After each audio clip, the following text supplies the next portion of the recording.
പട്ടാളത്തിൽ സർവ്വമതസ്ഥൻ. അതെ, അത് പട്ടാളത്തിൻ്റെ ഒരു അമ്പലമാണ്. എല്ലാ മതങ്ങളെയും ഉൾപ്പെടുപ്പിച്ചുകൊണ്ടിട്ടുള്ള, എല്ലാ ദൈവങ്ങളെയും ഉൾപ്പെടുപ്പിച്ചുകൊണ്ടിട്ടുള്ള ഒരു ഇതാണ്.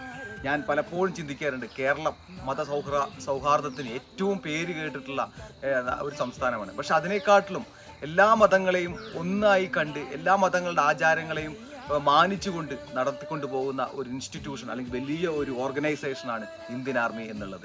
ഇന്നിപ്പോൾ ബക്രീദ് ആയിക്കോട്ടെ, ബക്രീദ് ആണെങ്കിൽ തന്നെ രാവിലെ മൗലവി വന്ന് ഖുർആൻ വായിക്കുകയും അതിനുശേഷം എല്ലാ മതക്കാരും ഒരുമിച്ച് അവിടെ പ്രാർത്ഥിക്കുകയും ചെയ്യുന്ന വളരെ അപൂർവമായ ഒരു കാഴ്ച കൂടിയാണ് ഇന്ത്യൻ ആർമിയുടെ സർവ്വധർമ്മ സ്ഥൽ എന്ന് പറയുന്ന സ്ഥലത്തുള്ളത്.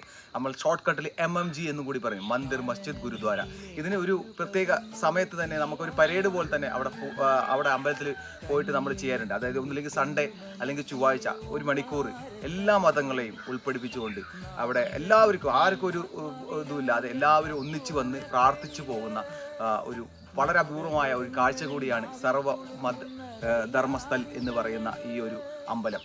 ഇതുകൂടാതെ നമ്മളെല്ലാവരും അവിടെ പള്ളിയുണ്ട്, ഗുരുദ്വാരയുണ്ട്, അതേപോലെ അമ്പലമുണ്ട്. എല്ലാവരും കുമ്പിട്ട് പ്രാർത്ഥിക്കുന്നത് ഒരേ ഒരു വികാരത്തിൻ്റെ മുകളിലാണ്, രാജ്യം അഥവാ ഇന്ത്യ എന്നതിൽ. എല്ലാവർക്കും നല്ല ദിനം. ജയ് ഹിന്ദ്, ജയ് ഭാരത്.